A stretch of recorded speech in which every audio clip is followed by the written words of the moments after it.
Olá, meu amigo e amiga. Hoje nós temos coisas muito interessantes aqui no nosso Portal do José, com algumas cenas também muito interessantes e reveladoras e algumas informações que são fundamentais para que a gente entenda coisas que estão acontecendo aqui no Brasil, que de um certo modo são bastante reveladoras para uma parcela da sociedade brasileira que está muito ludibriada, ainda continua a ser enganada por um clã de vigaristas e todas as pessoas que estão no seu entorno. É impressionante como o clã Bolsonaro conseguiu produzir criaturas que reúnem todos os defeitos que um ser humano pode ter. É um pai que consegue perverter todos os filhos, e nós sabemos que quando um educador, quando um pai, né, está à frente dos seus filhos, as palavras só elas não servem como exemplos. O seu comportamento serve como exemplo. Numa família desagregada, numa família em conflito, com um pai desonesto, um pai pilantra, que filhos poderiam surgir do meio dessa história? E eles tratam do perfil moral deles próprios com a maior naturalidade, como se todo mundo fosse assim também. Isso choca a gente e choca muitas pessoas que estão observando o que acontece no nosso país. Pois bem, vou mostrar para vocês o que está acontecendo, vou fazer aqui algumas atualizações de coisas que estão acontecendo hoje, nesse domingão.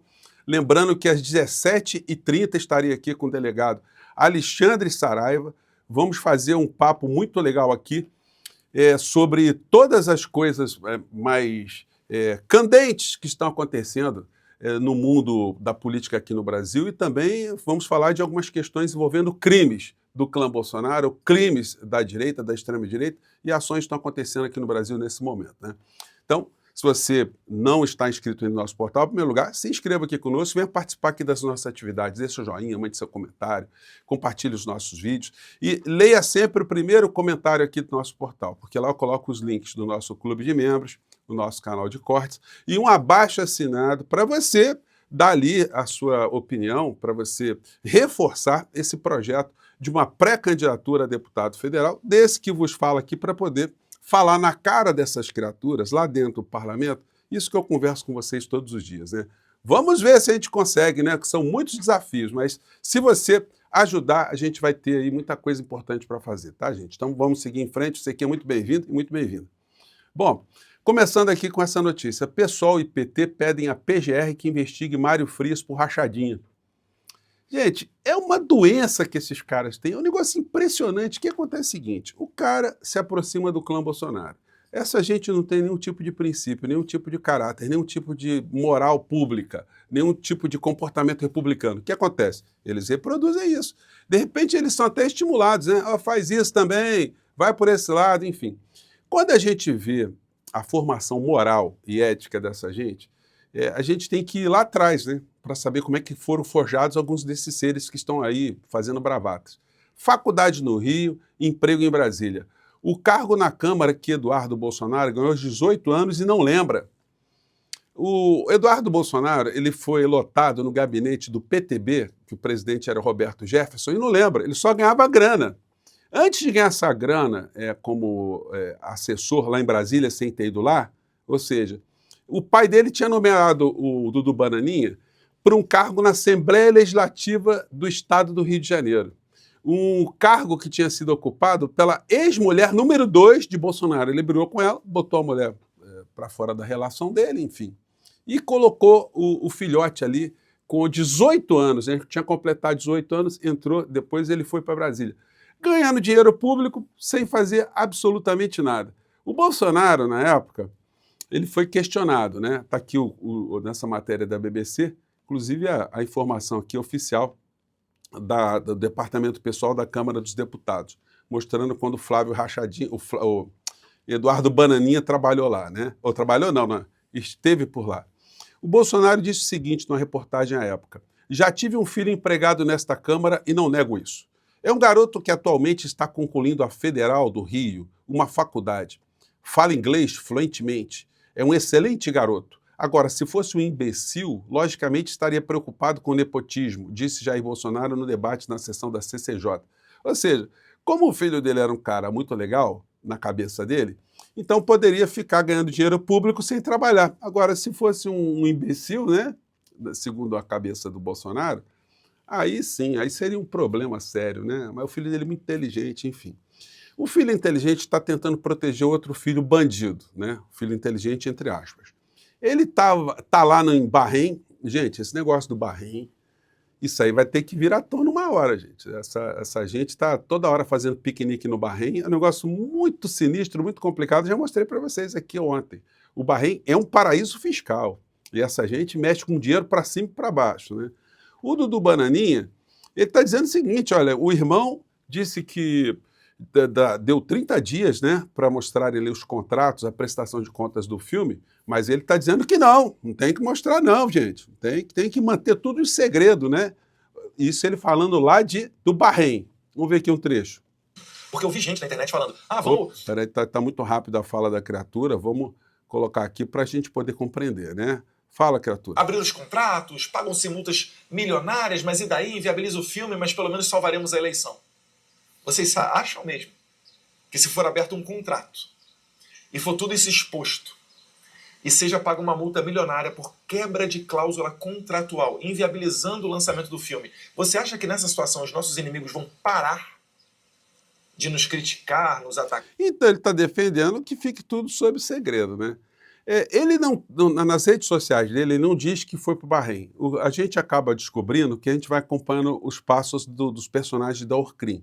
O Paulo Figueiredo, que também está lá no Bahrein, ou estava, né? Ele entrevistou o Dudu Bananinha, né? Porque tem que ficar o tempo todo na rede. Aí a gente vê Olá, isso aqui. Seja bem-vindo ao Paulo Figueiredo Show especial, uma edição especial, direto do Bahrein. Eu esperava estar em lua de mel, não tão cedo, só para deixar claro, Natália veio comigo. Então ainda leva a esposa, né? Lua de mel no Bahrein. Olha, francamente, né? O Dudu Bananinha, ele, nessas viagens que ele faz para um lado e para o outro, sempre sem ter trabalhado na vida dele, né? Sempre como vagabundo desde muito cedo, que aprendeu isso com o pai, ele está ameaçando os jornalistas que estão fazendo matéria. Eles não são a favor da liberdade de imprensa, de não se ter censura, mas a chegada de um jornalista para perguntar como é que ele está ganhando esse dinheiro, como ele está se sustentando, com pessoas próximas dele, como o PM, que foi para os Estados Unidos, comprou uma casa de 4 milhões de reais, enfim, aí ele ameaça, diz que vai dar tiro, coisas que tais, né? Queria saber, será que ele anda armado nos Estados Unidos? Ele pode andar armado? Nós chamamos a polícia, porque eu não sabia do que se tratava, né? Aqui no Texas, vocês sabem que muitas pessoas têm arma dentro de casa. Normalmente as pessoas que você recebe na sua casa são pessoas que você conhece. Tá? Então é o seguinte, se você não conhece o cara chegar na sua casa, segundo o Dudu Bananinha aqui, você está quase habilitado para dar tiro na pessoa, né? Pelo menos está fazendo esse tipo de bravata. Gente, jornalista, é só o jornalista se identificar. Olha, tô querendo conversar, não vai ter problema nenhum. Se alguém fizer alguma besteira, tem que saber se lá no Texas, Dudu Bananinha, alguém que mata uma pessoa sem justo motivo, qual é a pena? Se dá uma pena de morte, uma pena de prisão perpétua, enfim. A ameaça tem uma face, mas tem o rebote do outro também, né? O senhor não tem autorização para matar ninguém, não. Então, olha, se eu fosse jornalista, eu só comunicava também com a polícia. Fala, olha, o cara está me ameaçando ali, eu quero fazer uma matéria com ele, será que vocês podem me acompanhar? Enfim. O Dudu Bananinha também, do Bahrein, deu entrevista para esse canal aqui, que tem um cidadão que eu denunciei junto à Procuradoria-Geral da República por fazer ataques a trabalhadores da BID lá na Bahia, com uma xenofobia, cometendo crimes também. Está lá na PGR, vamos ver o que vai dar essa história também, porque a PGR tem uma certa lentidão em muitas coisas, né? Para umas ela age rápido, de outras elas são lentas, né? Mas a criatura estava lá e em nenhum momento ele fala que está no Bahrein. Agora é o seguinte, gente, 1 hora de entrevista, eu botei velocidade máxima aqui, né, para não prejudicar o meu cérebro, nem minha paz de espírito. Mas é impressionante como é que 1 hora ele mente. Só vou dar uma palhinha para vocês. Ele disse que o presidente Lula foi lá para os Estados Unidos para conversar com o Trump, para entregar as terras raras do nosso país para proteger organizações criminosas, organizações terroristas. E o cara fala isso como desenvoltura, né? O nosso país está sendo entregue para proteger bandidagem. Então, quer dizer, é uma pessoa que não tem responsabilidade no que fala. Gente, eu sou de um tempo que, na época de faculdade, a gente debatia com pessoas conservadoras, pessoas liberais, de direita, mas eram debates. Na vida pública você tinha debates, você conversava sobre ideias, sobre pontos de vista, sobre modelos econômicos, sobre regimes políticos. Agora não. Agora a gente está lidando com criminosos insanos, com vigaristas. Isso irrita a gente pra caramba. Você fala, cara, como é que a gente enfrenta uma figura dessa? Se eu tivesse a chance, ou se eu tiver a chance de estar tete a tete com essas criaturas, eu vou falar essas coisas, gente. Porque, olha só, a premissa é o seguinte, só dá para conversar civilizadamente com alguém que está no campo civilizado, alguém que é bandido, que é vigarista, que é salafrário, a gente tem que pontuar isso. Olha, em primeiro lugar, a gente tem que registrar isso. Agora vamos para os assuntos. Porque, gente, não dá. Me desculpem aqui, a gente está falando assim com vocês, mas como é que você lida com um cínico, com um estelionatário, que não está prestando atenção no que você está falando, ou que não entende, porque não entra na esfera dele. Você falar que é moral, que é ética, o que é comportamento republicano, porque eles já foram forjados no meio disso. Então o cara passa uma hora mentindo, né? Mas as coisas mais bizarras do mundo. Já está tendo defecções aí na extrema-direita. O Rodrigo Constantino está metendo a lenha nas roubalheiras do clã Bolsonaro. E agora ele fez uma publicação dizendo que o Nicolas Ferreira está meio fora dessa história, né? Está se fingindo de morto. A conexão Texas-Orlando-Austrália deve estar neste momento em reunião de pauta para ver como incluir o Nicolas na narrativa e culpá-lo pela rachadinha do Frias. Porque agora explicar a rachadinha do Frias, né? E o Frias, gente, ele vai dizer que aprendi com o Bolsonaro? Enfim, aprendi com o Dardo Bolsonaro, com o Flávio Bolsonaro? Aqui está o Constantino dando uma perspectiva para a gente, como a extrema-direita, ou gente da direita, enxergou esse comportamento do Flávio Rachadinha. Sobre esse imbróglio, o Flávio Bolsonaro está envolvido dos pés à cabeça com o Daniel Worcaro, deixou muito claro isso não foi coletiva, né? Ele acabou dando uma declaração na sede do PL nessa semana, confirmando que esteve com o Daniel Worcaro depois da sua primeira prisão. Daniel Worcaro, naquele momento, já estava com tornozeleira eletrônica, a gente já sabia, todos nós sabíamos, inclusive Flávio Bolsonaro, claro, de toda a relação do Daniel Worcaro com o BRB, de todos os escândalos, liquidação de Banco Master, tudo aquilo, toda a bomba que explodiu. Então não há desculpa para Flávio Bolsonaro dizer que naquele momento ele não sabia de nada. A jornalista aqui já traçou o cenário todo, né? Não tinha nem como ele escapar dessa pergunta. E ele fez questão de ir pessoalmente até o banqueiro para conversar e dizer que, olha, nossos negócios se encerram por aqui. E aí eu queria começar nossa conversa por esse assunto.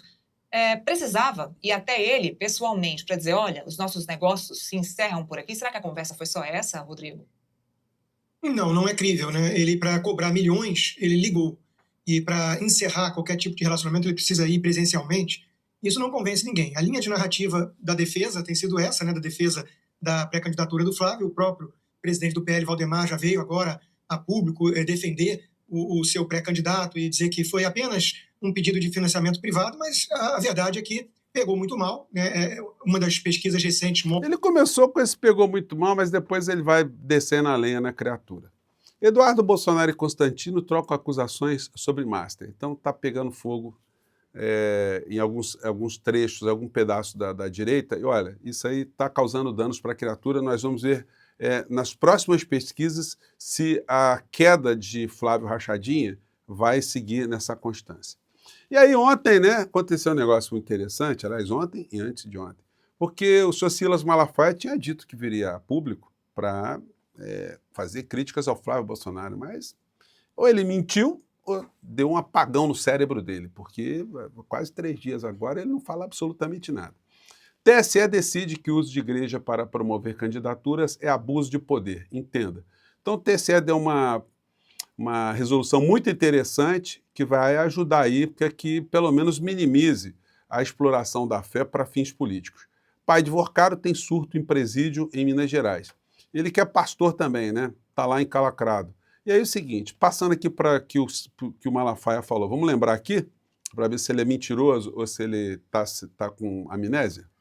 Que não ia fazer juízo de valor sobre vazamentos seletivos, porque eu sou vítima disso. Só que agora surgiu um novo fato. A questão de Flávio ter ido na casa de Worcaro, já preso com toda essa lama aberta. Eu vou me posicionar em um vídeo amanhã, dia 22 de maio, sexta-feira. Ó, nós estamos no domingo, senhor Mala. O senhor não falou nada até agora, hein? Estamos aguardando, hein? Não tenho medo de opinião pública, de bolsomínio, de crítica, ataque em rede social. Eu tenho compromisso com a verdade. Vai ser quente. Só que não foi quente até agora, tá friozinho, tá? O senhor que no passado aí, ó, isso aqui o senhor na Marcha de Jesus, há 10 anos atrás, Pastor Everaldo foi em cana, está aqui na foto. O Eduardo Cunha foi em cana, está aqui na foto. Ali atrás, o Haroldo de Oliveira morreu por conta da Covid, né? Não acreditava no vírus, está aí.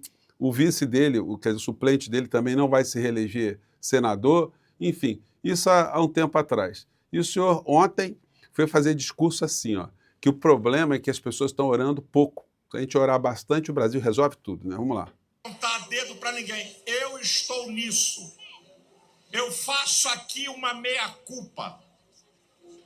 Nós, como povo de Deus, estamos orando pouco. Estamos orando pouco. Qual é a prova?